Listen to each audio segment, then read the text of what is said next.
Bismillahirrahmanirrahim. Assalamualaikum warahmatullahi wabarakatuh. Salam sejahtera buat kita semua. Semoga kalian semua beserta keluarga selalu dalam keadaan sehat. Tetap semangat, bekerja dari rumah, belajar dari rumah. Baik, pada pertemuan kali ini kita akan melanjutkan bahasan tentang proses pengambilan keputusan konsumen. Materi yang akan kita bahas mencakup pembelian, konsumsi, kemudian evaluasi pasca pembelian yang terdiri dari kepuasan konsumen, proses pembuangan produk setelah konsumsi, dan loyalitas merek. Baik, pada tahap pembelian, seorang konsumen akan memutuskan apa yang akan dibeli, jadi membeli atau tidak, di mana membelinya, kapan membelinya, bagaimana cara membelinya, dan juga bagaimana cara membayarnya. Nah, pada tahap pembelian ini bisa saja seorang konsumen gagal membeli karena terjadi perubahan motivasi, karena terjadinya perubahan situasi, maupun karena produk tidak tersedia. Nah, pembelian sendiri ada 3 macam. Yang pertama adalah pembelian terencana sepenuhnya, di mana seorang konsumen sudah mengetahui produk dan merek sebelum melakukan pembelian. Yang kedua, pembelian separuh terencana. Nah, pada model ini seorang konsumen sudah mengetahui produk yang akan dibeli, tetapi belum mempunyai preferensi merek yang akan dibeli. Nanti akan diputuskan pada saat di tempat pembelian. Kemudian yang ketiga adalah pembelian tidak terencana. Nah, pembelian ini yang sebetulnya harusnya dihindari oleh seorang konsumen. Karena biasanya ini pembelian ini terjadi karena adanya stimuli dari pemasar, ya, berupa diskon misalnya. Ya. Oke. Kemudian pada proses pembelian sendiri dibagi menjadi 2 aktivitas. Yang pertama pada saat pra-pembelian. Pada saat pra-pembelian ini seorang konsumen akan mencari informasi terkait dengan produk yang akan dibeli. Kemudian yang kedua terkait dengan mengambil dana. Apakah pada saat membeli nanti akan dibayar secara tunai, dibayar dengan debit, dengan kartu kredit, atau melalui e-commerce yang sekarang ini sudah marak terjadi. Nah, pada saat pembelian sendiri, seorang konsumen akan mencari toko tempat membeli barang, kemudian mencari produk itu sendiri, dan yang ketiga adalah transaksi, ya, pembayaran. Nah, metode penjualan sendiri ada beberapa macam, tetapi fenomena yang ada sekarang, membeli itu tidak hanya terjadi di toko. Pembelian bisa saja, atau berbelanja itu bisa saja dilakukan di rumah. Nah, itu yang disebut dengan in-home shopping. Nah, metode penjualan ini ada 5. Yang pertama adalah penjualan langsung. Ya, ini biasanya ada kontak penjual dan pembeli, tetapi tidak dilakukan di toko. Nah, biasanya misalnya tukang sayur itu keliling ke rumah-rumah untuk menjual produknya.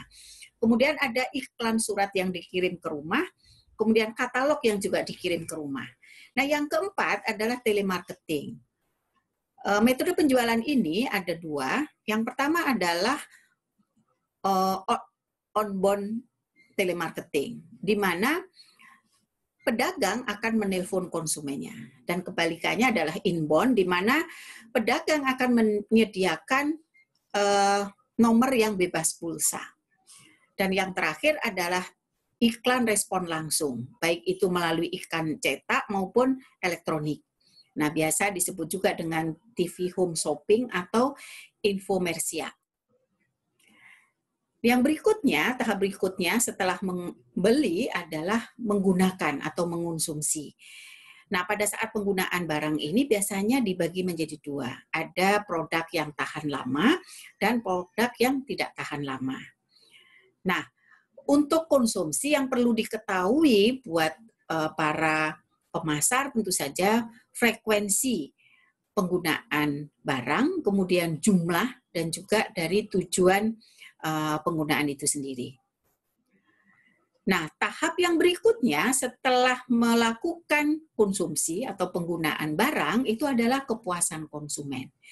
di mana seorang konsumen akan merasa puas atau tidak puas terhadap barang yang dikonsumsi. Nah, salah satu teori kepuasan adalah the expectancy transformation model. Ya, model ini membandingkan antara harapan konsumen sebelum pembelian dengan yang sesungguhnya diperoleh oleh konsumen dari produk yang dibeli.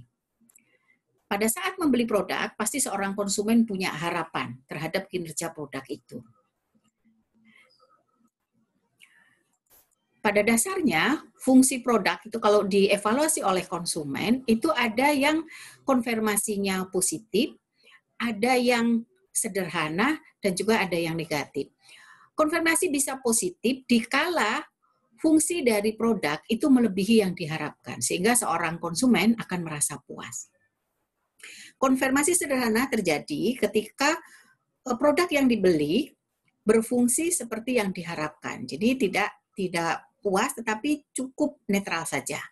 Nah, yang terakhir adalah diskonfirmasi yang sifatnya negatif, jika produk berfungsi lebih buruk dari yang diharapkan seorang konsumen, sehingga menimbulkan kekecewaan atau konsumen menjadi tidak puas. Nah, tahap berikutnya setelah digunakan, biasanya ada proses pembuangan. Ya. Nah, dari tabel ini saya hanya akan memberikan ilustrasi satu saja. Misalnya buku, yang kalian tentu saja sebagai seorang mahasiswa pasti pernah punya buku. Misalnya pada saat kalian semua berada di tingkat 1 atau di PPKU.